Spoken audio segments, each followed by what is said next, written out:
Little farther.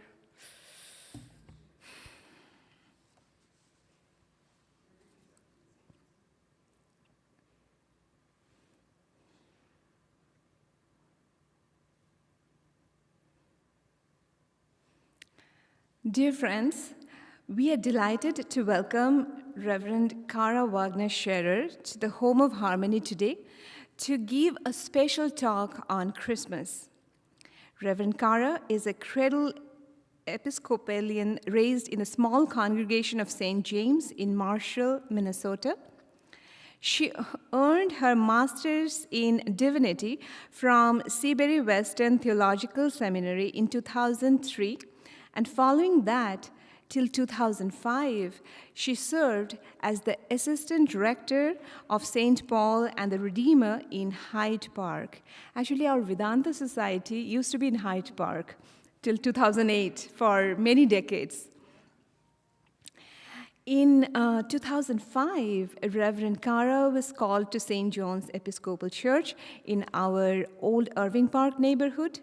During the last 18 years of her service at St. John's, she did many wonderful works for the community, bringing in new members to her church congregation and encouraging engagement in social justice and anti-racism work, while leading the congregation through a very challenging pandemic. We are really honored to have Reverend Kara come and speak to us today. There will be a conversational Q&A session afterwards, so have your questions ready. And on that note, let's welcome Reverend Kara.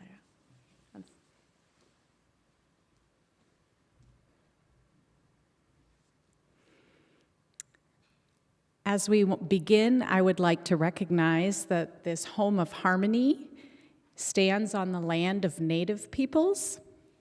For thousands of years, this was the territory of the Council of Three Fires, the Ojibwe, Potawatomi, and Odawa.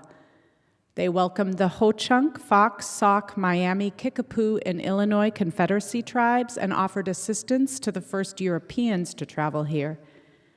These nations were forced from this land in 1833 by the Treaty of Chicago. The Home of Harmony now stands on this land, and in their seeking to know other religions and honoring other religions, are showing respect and honor for the Ojibwe, Lakota, Dakota, Navajo, Choctaw, Cherokee, Potawatomi, Odawa, Ottawa, Ho-Chunk, Menominee, Oneida, Blackfeet, Cree, and Alaskan Native peoples, who are the majority of Native peoples living in Chicago today and who are our neighbors.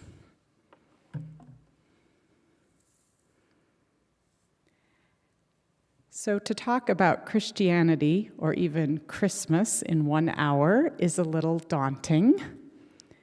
So I thought I might start very personally by telling you how it is that I am a Christian, or why I am a Christian, because I think it illustrates some of the major issues when we talk about religious tradition and personal faith. I was born in 1969 in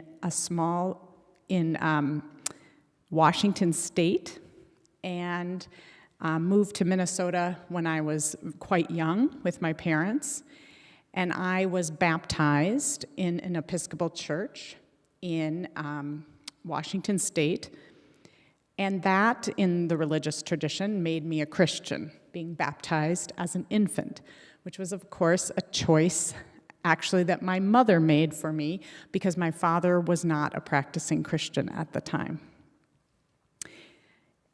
And the reason I was an Episcopalian is also very interesting, or it is interesting to me. It's really because back in Europe, where my German ancestors lived, you were a Christian by nature of your birth and what place you were born in. And when there was a major split in the Western Church between Protestants and Catholics, you really became the thing that the king or the landowner or whoever was. You didn't have a lot of choice in it. So I have ancestors that were Protestants and ancestors that were Roman Catholics. It's really when Christianity enters the United States and a certain era that we start having choices about or we think of religion more as a choice than an inherited thing. I think it's somewhat significant. I mentioned my birth year, not because I think I'll fool anyone, but 1969, you might remember or have learned in history, was when a human being walked on the moon for the first time. And I remember reading once recently that photo that was sent back from the moon landing, from the space shuttle that went up to the moon, rocket, I guess, was the first time that humankind looked upon itself. So suddenly, for centuries and centuries, human beings have looked out to the skies and imagined what it all meant, the stars and the planets, and we had a lot of religious belief around that. And suddenly, we had a picture of our own planet. And that has made a major shift in who we are as human beings. And obviously, that wasn't a dramatic, instantaneous shift, but it started with that photo in many ways. This idea that we are not alone in the universe. I'm getting far away from my own story. So I was baptized as a Christian, and then I was raised in a very small town in Minnesota where the majority of people were Christians. And as you know, because you live here in the United States, for many years, the United States is seen as a Christian nation, not because of our founding documents, but because of the culture of the people who wrote those founding documents. And it was, in my growing up, kind of assumed that you were a Christian. And there were many obligations and expectations for showing up. But that all began to kind of come apart in my growing up. And this idea that you might not only switch between, say, being a Roman Catholic or a Methodist or an Episcopalian or a Baptist, but being something else, like Jewish or Hindu or Jain, was something that began to be explored. Much of American Christianity, especially in the Protestant and non-denominational, as we say, focuses on a personal relationship and often a moment in time when everything changes, like a choice is made, a conversion, if you were, or a realization. And there is seen a distinct difference between what you were before and what you have chosen to become. But that is not my experience of being a Christian. My experience was that I don't remember a time when I wasn't a Christian and that my parents assumed and taught me what it meant to be a Christian. Now, what my parents taught me was not the same as what every other Christian parents taught. I also learned from my church community. I went to a Roman Catholic school, though I was not Roman Catholic, so I learned also from that, and certainly from the culture. And so I've often just meditated on what it meant to me to call myself a Christian. And it's really come down to, for me, is that I cannot remember a time when I didn't think and know inside of me that I was loved by God.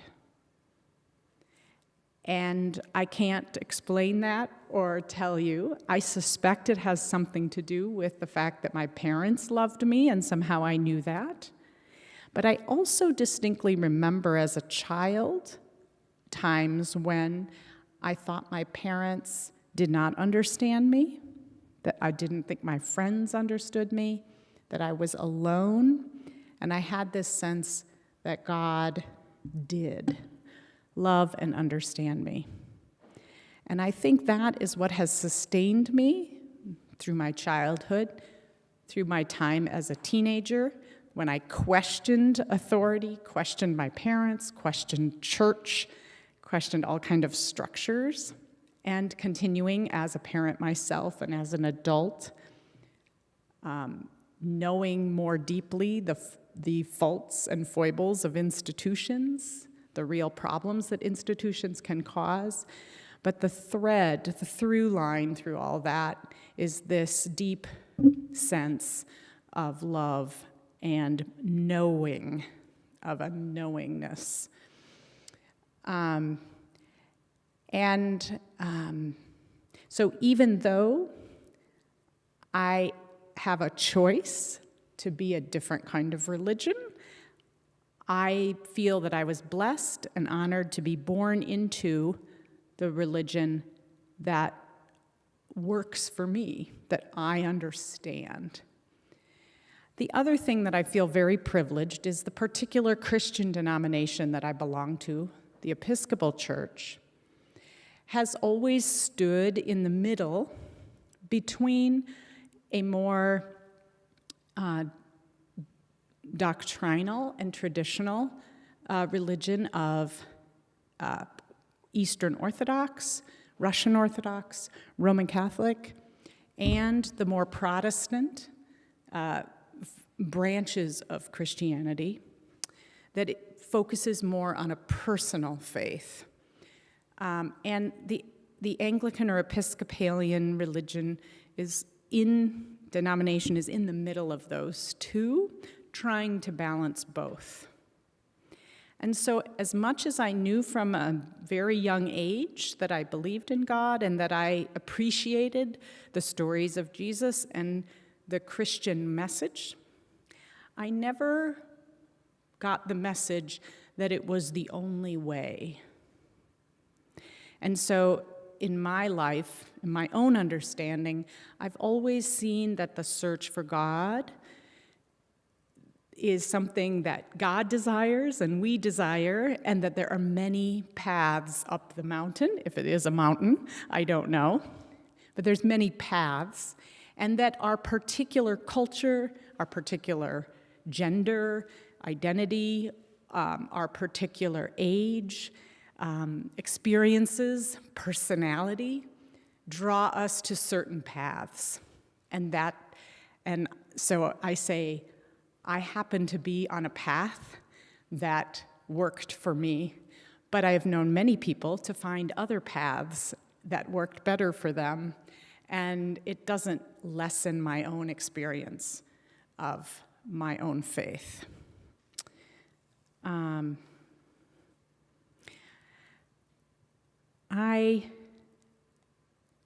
going to pause just for questions, because I do have some other sections, but I wanted to start with that kind of personal thing, and I just want to check if you have any questions. Yes? I'll repeat the question. Oh, okay.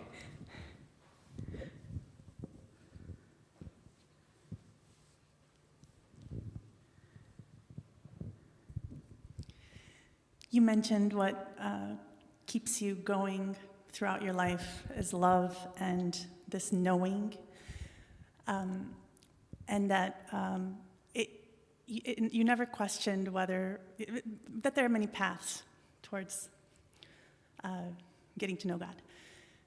But was that within the Christian faiths, or did you also acknowledge other faiths? Oh, when I say different paths, I mean every single different path there is found in humanity. Yeah. I mean, including indigenous, what we would say, really ancient practices, and all the major ones that you have highlighted in your library, which are more written down. But what I mean is, as you were growing up, though, were you proactively seeking kind of those other ones? Understanding those? I'll tell you this. When I was quite young, probably first grade, so 7 years old. One of the things that was talked about in my school and also in my home was this idea of being a missionary, which is very, a little bit unique to Christianity, but this idea of converting other people. And I remember that my father, who was more evangelical, I would say, I asked him, I said, well, what happens to this whole idea that you must believe in Jesus in order to be saved, right? And if you don't go to heaven. And I said, well, what happens to those people around the world that never have heard about Jesus? And he said, well, I think they have an experience right before they die. And I found that really unhelpful. I just didn't think that could be true. If it's a God of love, then why wouldn't God have lots of ways of discovering God? So I don't know why I was prone to disagree with my father at age 7, but I didn't think he was right about that. So I wouldn't say that it was really encouraged either in my school or in my culture. I was a great reader, and I think that was one of the ways that I explored other religions. And then I did go to a Lutheran or Christian school, college, and that 3 religion classes were required. And so I did study Buddhism, just a college course, not anything in depth. So I was interested in other religions. So I can't say that I'm well versed. It's not like I tried all of them and then came back to where I started.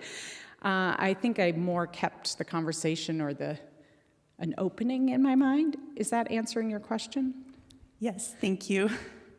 Any other questions about that? So I titled the talk, "What Does Christ Have to Do with Christmas?" Oh, there's another question. Because maybe this is the right time. As you talked about sort of missionary, that conversation, I'm curious to sort of hear your current view of that from the 7th grade, from the 7 years old to today. Because if we sort of start with this concept of God being ubiquitous and having many paths, I wonder how missionary work is put in that place. Yes, I have had a lot of thoughts about missionary work since 7 years old. Particularly, as you know, the incredible damage, cultural damage done by European colonialism all over the world. And this idea that Christianity in many places was brought with a gun and with a pile of gold, essentially, right? It was about business and it was about violence. And there's nothing in the Christian scriptures to indicate that violence is the way that you introduce God to people. But we are human, and that's what happened. So I found it very problematic, very problematic. And however, you can, it's so different. You can't, I'm not a black and white person, so I wouldn't say that all of it was wrong. Certainly much of it was well-intentioned, even if it was wrong. I think here's another just example of when it helped me rethink. So I got to this point where I was like, missionary is wrong. Just live your life, do what Christ asks you to do, and by living your life that way, that is a way to promote Christianity, but not to force, right? Not to force. And indeed, many missionaries did just live among people, translate the scriptures, and that is how they made converts in other countries when it wasn't violent or forced. At St. John's, I remember we had a significant group of members who were from the Philippines, and particularly from one mountain town. The Philippines, again, so you've got the colonialization from Spain and also the U.S., and most of the Philippines was missionized by Roman Catholics. When the Episcopalians showed up, they were like, oh, there's lots of Roman Catholics around here. We don't really need to compete with that. But they found one mountain village that did not have a Roman Catholic church, Sagrada, high up in the mountains. And they're like, okay, we'll go here. And they built schools, and like 98% of the population of that town became Anglican. And so I was once preaching kind of against missionary work, and one of my members, who is Filipino, said to me, my grandfather was a headhunter, and then he became a Christian, and he stopped hunting other humans. And I'm glad I'm a Christian. And I was like, oh, the exchange of ideas is not all bad. So that's what I mean is, from his perspective, it was a wonderful thing that happened to his family. So it's hard to, I think we need to know about the history and recognize it, and we also have to learn from it, and we have to hear from those who experienced it, and take from it the learning of what is helpful when we share our religious views with each other, and what is damaging, and that's how we judge it. Is that helpful? So I'm going to just briefly talk about Christmas. So the earliest stories of Jesus are in the Gospel of Mark, which is one of the books of the Christian scriptures. And it begins not with his birth, but with his baptism as a young man of 30 years old. So that event is actually what is celebrated on Orthodox Christmas, which is January 6th or thereabouts. It is later that the stories of Jesus' birth get told, and there's lots of conversation about why December 25th, and the simplest answer to that is that it's 9 months after March 25th, which is when the church celebrated Mary getting pregnant. And so that's a simple, but of course, Christianity was forming itself at a certain time in a certain culture, and so it's not an accident that Roman festivals, particularly a harvest festival of Saturnalia, is celebrated in early December. And basically, when there's a harvest and you have a lot of abundance and then you have some free time because you've harvested, it's a good time to have a party because you have a lot. And it's a way to get ready. And then there's also the Feast of Mithra, which is the sun god in the Roman pantheon, is December 25th. So to say that there are many paths to God is also to recognize that our religious ideas have always been intertwined and are always either assimilating from other cultures or changing other cultures and getting entwined together. But for me,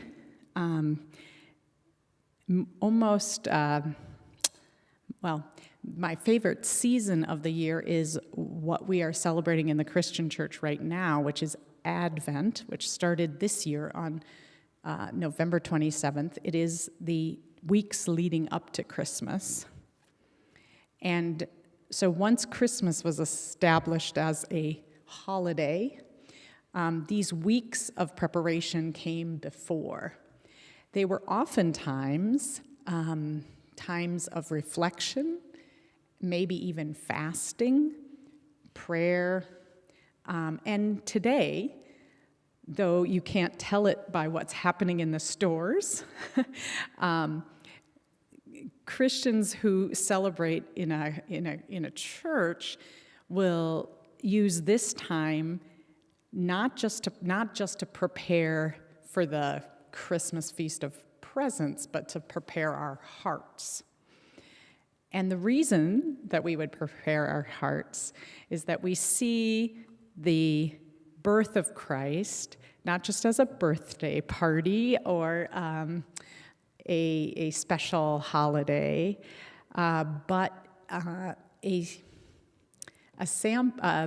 example of the feast to celebrate what we call the incarnation. So this is a particularly Christian theology that says that Jesus became fully human, a fully human baby, became a fully human man, was also divine.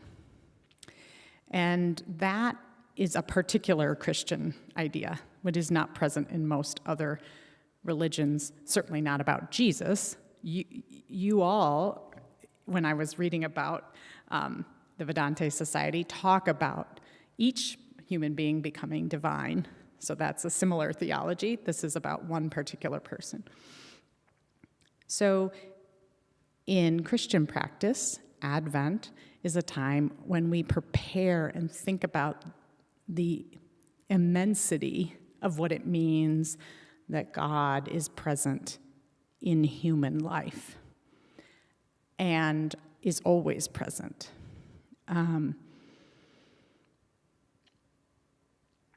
And some people, I think, would say, oh, but Christmas is so commercialized now, and it's so much about the presents and all that. That's true, but I think it's always been true. In fact, I think for Christians who celebrate Christmas, being in a culture that kind of calls itself Christian, even if it doesn't behave that way, is actually harder. So if you're a minority in a culture, you have to do a lot to kind of stand out from the other culture, especially around special holidays. So you think about the ways in which Jewish Americans have carved out a space so that the larger culture understands kind of a little bit about what's happening, but Jewish people are a small percentage of American people, and they've had to maintain that distinctiveness in order to continue to follow and practice their religion. And there's ways in which the opposite happens to Christians because it gets so embedded into culture, into commercialization, it loses some of its meaning because it becomes a funny song on the radio and instead of a religious belief and practice. I think the other thing that is important to acknowledge about Christians and Christmas and the holidays that we follow is that the very earliest people who followed, as it was called then, the way, or followed Jesus Christ, were all Jewish. And most of them would celebrate all the Jewish holidays and go to and recognize Sabbath on Saturday. And then, if they also followed the way, or the Christian way, they would have a special celebration on Sundays, a meal, an agape feast, it was sometimes called, a love feast, what we now call communion, bread and wine. And so many of our Christian holidays, and much of our scripture, as you know, is Jewish and taken from Jewish practice. I'm very conscious of that every Sunday when I read. We read from the scriptures, and we read from both the Hebrew scriptures and the Christian scriptures. And as the priest, I get to read the words about Jesus, the gospel. And when I do that, I walk down the center, like here, the aisle, and hold up that book. When the Torah is read in synagogues, it is sometimes brought out and processed around. So many of the things we do are imitations or taken from those practices, those ancient Jewish practices.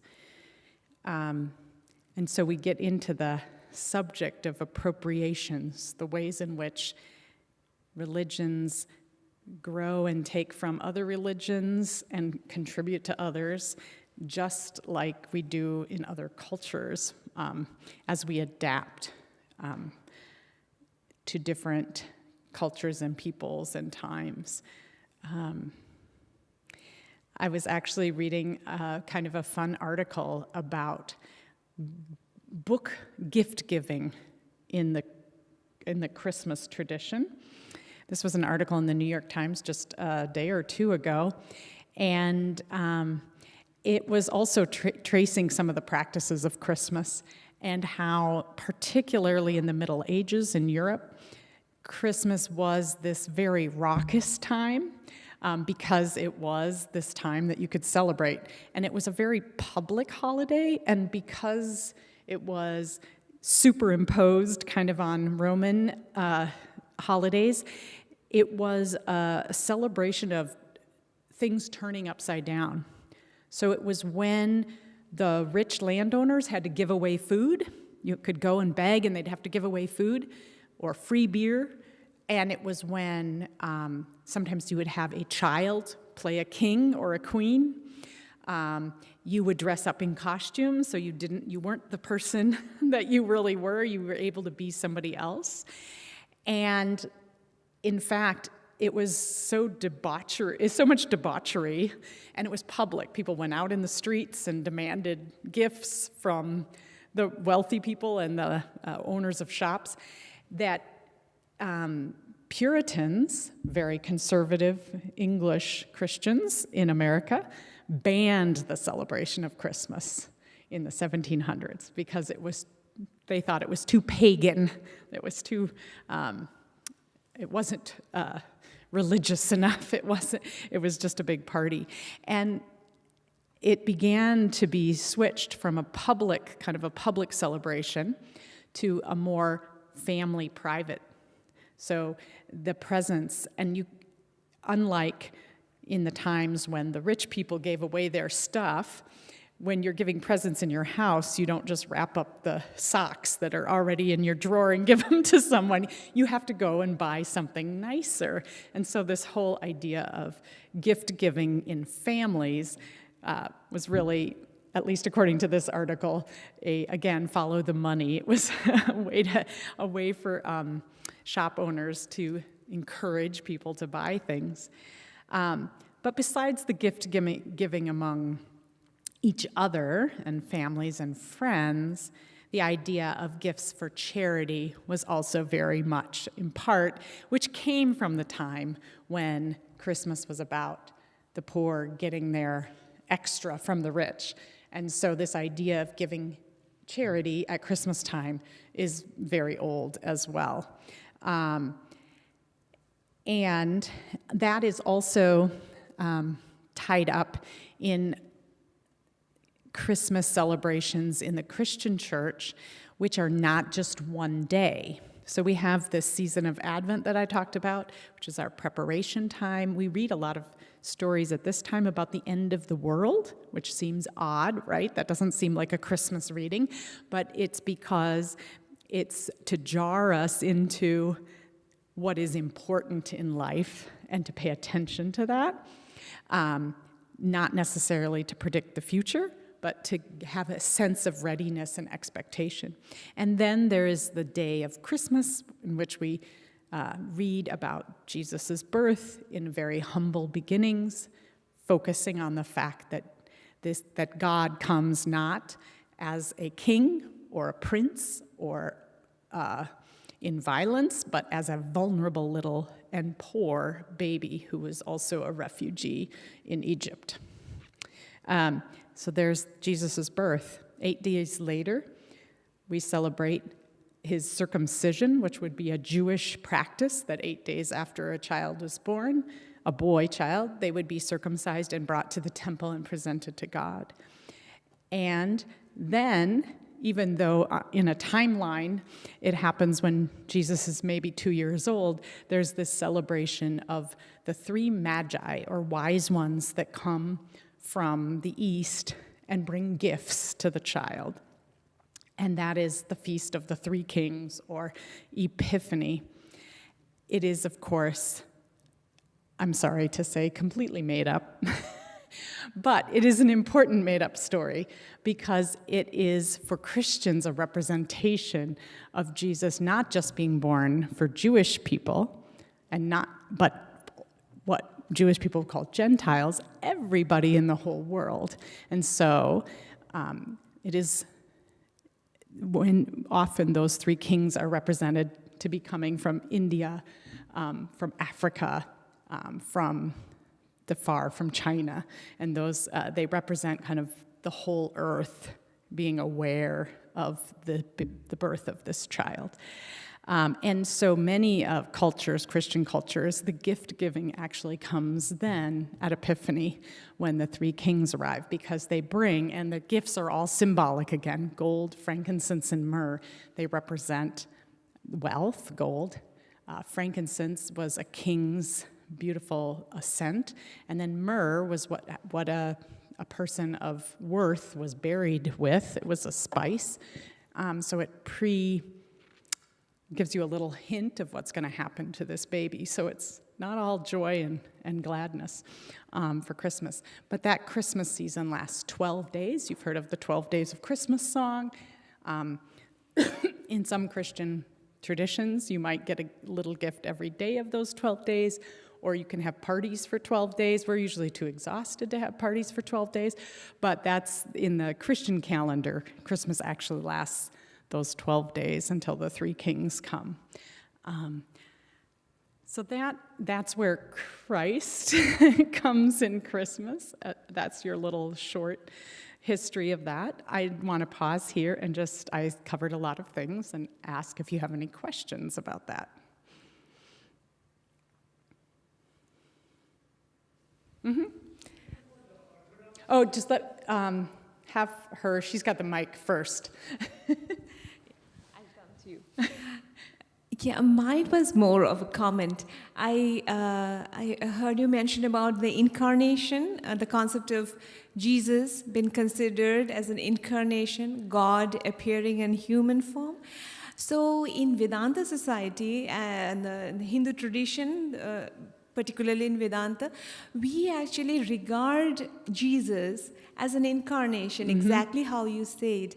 And in Hindu tradition, we have like 10 incarnations, which even includes Buddha, that the God appears in human form to teach mankind, just as in. So I think that's a similarity. To the extent, I think we even regard Prophet Muhammad also as an incarnation. Yes. So just wanted to mention that. Yes, thank you. And I'm going to just put a warning on this. This is not traditional Christian teaching, but early on in Christian theology, Christians came up with that same idea that, wait a minute, if Jesus could be fully divine, does that mean human beings can? And the person who asked that question got into big trouble and was killed for his crazy thought. But I don't think, this is not Christian theology, but my own theology is, I think that is exactly what what we say about Jesus suggests. And in the Orthodox theology, and I'm not an Orthodox scholar, but my understanding is there's this sense that human beings are on this road to divination, and that Orthodox said, but you really can't get there till you die, and then you become fully divine. But this idea that God might appear in human form, yes, is not just a Christian thing. I mean, Christians are strange in that they say there's just this one time it happened and it didn't happen. And others have different views of that. And of course, and Jews would say it hasn't happened yet.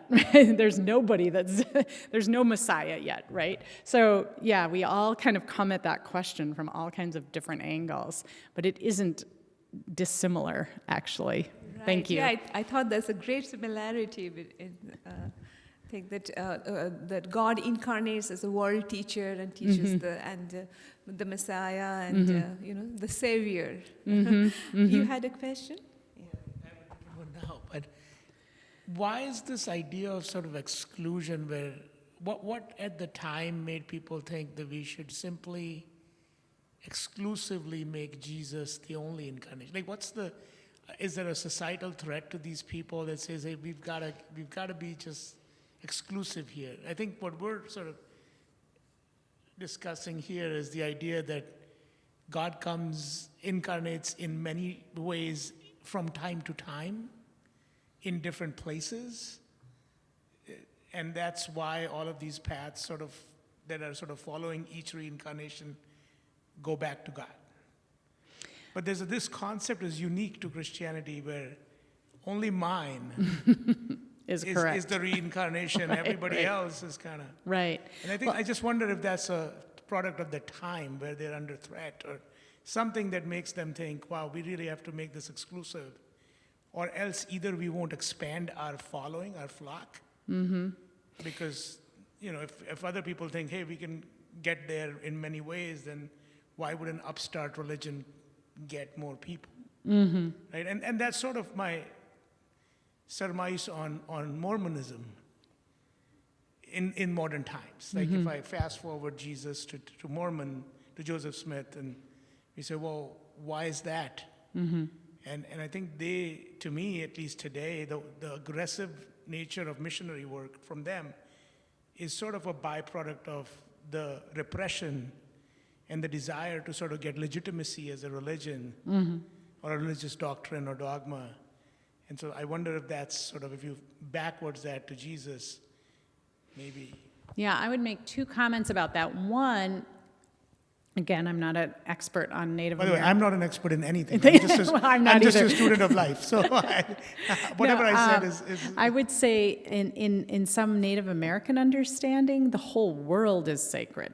So there is not an incarnation that happens once in a while. It's all incarnate. And we need to tread softly on the earth because we are part of the holiness. And I think that's a very... that's just a more global way of thinking of this idea. And certainly in our own tradition, we talk about experiencing God in nature, experiencing God in music, in dance, in literature, in human love, in community, lots of ways that God is incarnate in us. I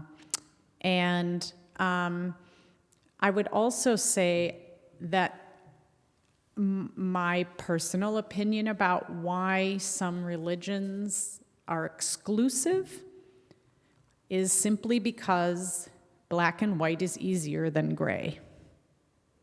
I think our human tendency is to want answers that are simple and repeatable. It is more difficult to ask questions that do not have answers. And I think it takes a lot of bravery to admit that you don't have all the answers and that I am not the only arbiter of truth, that others have as much capacity for spirituality and depth and knowledge. But I think it's fear. It's fear of the other rather than... I think the truth is we're always changing and we're always learning. But we like to pretend that we don't change. We like to pretend that we have all the answers, but it's not true. But sometimes to get out of bed in the morning, you just have to decide that you're not going to worry about that day. I think it's about fear that causes people to want to force others to think exactly like them, because they're afraid that if others don't agree with them, then they will have to examine their own. Sure. Hang on one second. finding something on my phone, and then I'll go ahead and ask your question. Oh, sure. Take your time. I got it. This is such a beautiful offering, so thank you so much. I'm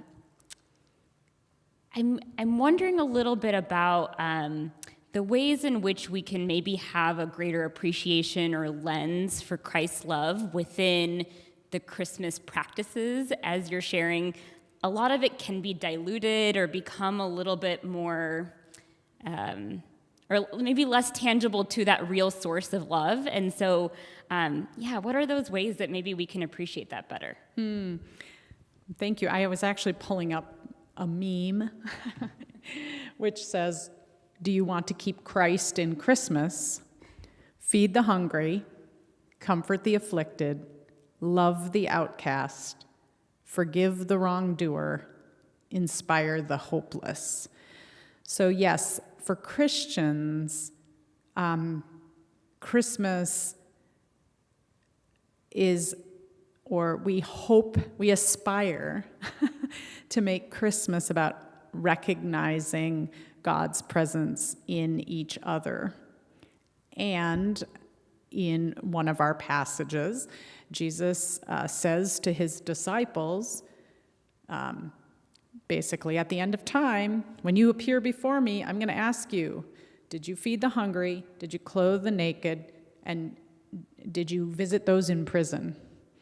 And we'll say, oh, I never did. I didn't visit you in prison. Well, if you visited anyone in prison, you visited me. So there it goes back to that idea of the divine in others. We have a promise in our baptism, when babies are baptized. The rest of us actually make all the promises because the baby has no idea what's going on. And one of them is, will you seek and serve Christ in all persons? So having practiced yoga myself is one of my spiritual practices. I call it the Namaste prayer. The light in me sees the light in you. The Christ in me sees the Christ in you. And I often joke, that's actually sometimes a lot easier to do with strangers than it is with our own family because we know how annoying they are. But yeah, thank you very much for pointing out that there's nothing wrong with trees and lights and special foods. I mean, those are all wonderful cultural things, presents. They are meant to be signs to point us to deeper love and deeper giving, deeper acknowledgement of each other, and more feeding and welcoming the stranger and loving the outcast. So I don't know how to be more specific than that because there's a million different things you can do to make the world a better place. So why not start at Christmas? Any other questions?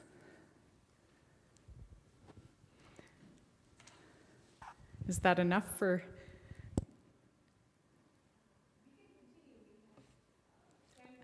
No, I don't have anything more unless you have more questions or.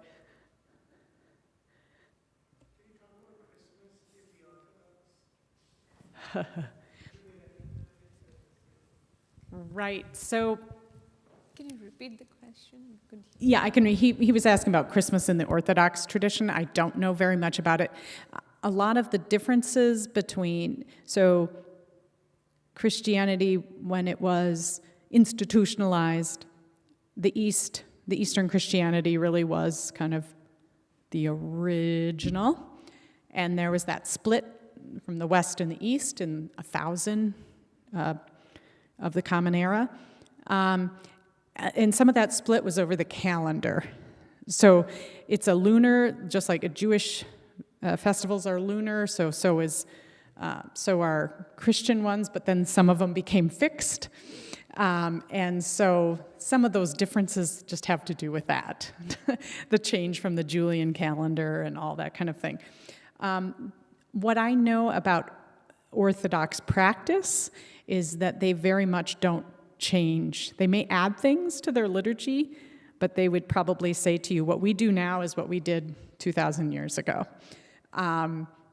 Western Christianity, particularly as it becomes reformed in the Protestant tradition, is much more open to changing of the practices. I do know that the Orthodox do practice that kind of Advent time pretty seriously, so that I know on Christmas Eve I've been invited to a Russian Orthodox meal, and you don't have any meat because it's a fast. So there are all these fish dishes, and you'll notice in kind of old European Christmas feasts for for Christmas Eve, there's a lot of fish because you couldn't have the meat until the next day when it was the actual holiday.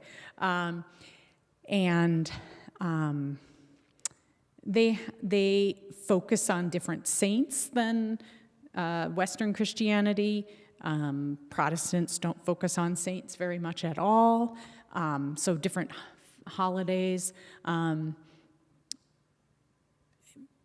But I'm not an Orthodox Christian, so it's hard for me. I don't want to tell you things that I don't know for sure. But as far as theological, much of it is the same. It's just hard to believe that, right? When you have Christians, especially in this country, saying the opposite, and involvement in politics, kind of, and using their Christianity as kind of a political weapon or political, arsenal. I'm afraid to say, but that's a whole nother talk, I think. Maybe from a theological perspective, how is Christ understood across the various denominations of Christianity, both Catholic and the Protestant various denomination? How do you look at Christ theologically, and also if there's any mystical aspect, we would like to know that. I think you could say that a Christian would say Jesus is human and divine. Like that would be kind of a basic statement that most Christians should say, yes, I believe. And the idea of Trinity, this idea that God is expressed in many ways, but the way we express God is this dance of three. I think the easiest is the love, the beloved, and the love between them is this idea of Trinity. Does it make any sense? No, it makes no sense. It's just one way we try to get our minds around God, right? So that's a very specific Christian theology. But by thinking about that and talking about how we experience God, that helps us to greater understanding. So it's a tool, in a sense, theology, right? But you see different emphasis on Jesus in the different traditions. The Orthodox and, for most part, Roman Catholic focus a lot on tradition. So what was handed down generation after generation is what we celebrate and they keep doing. Protestants very much focus on the scriptures, and so they very much think that some of this tradition is not important. Like, you just need to get to the basics of the words and then you'll understand Jesus. Like I said, the Anglicans try to balance those two and say that you need tradition and you need scripture, but you also need reason, your own experience, to figure out how to balance those three in your living your life and living out your Christian life. So this, and like I said, this idea of a personal relationship with Jesus, or a moment of turning, a conversion experience, that is an expression mostly found in Protestant Christian traditions, which are now all over the world, but many of them got their birth in the United States. So there's a different focus. Jesus, my kind of friend, or Jesus, the King of Heaven. Those are very different images.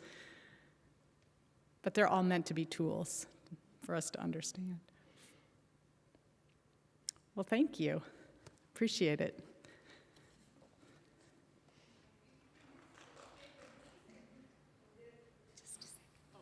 I'd just like to say thank you so much, Reverend Kara, for coming here and giving this wonderful talk. And we have a small token of gratitude. It's just a handcrafted thank you card. Oh, thank you. And also a book which you actually quoted the title knowingly or unknowingly many times. Is The Many Ways to God. Wonderful. Yeah, thank you so much. And your talk was very close to our heart. We learned a lot, and it was like so close to our experiences, everyday experiences. And I really appreciated the interfaith angle that you brought to your talk, which is very much key to this space. Thank you so much. Thank you. And after this, please join downstairs for some tea, coffee, and meet and greet.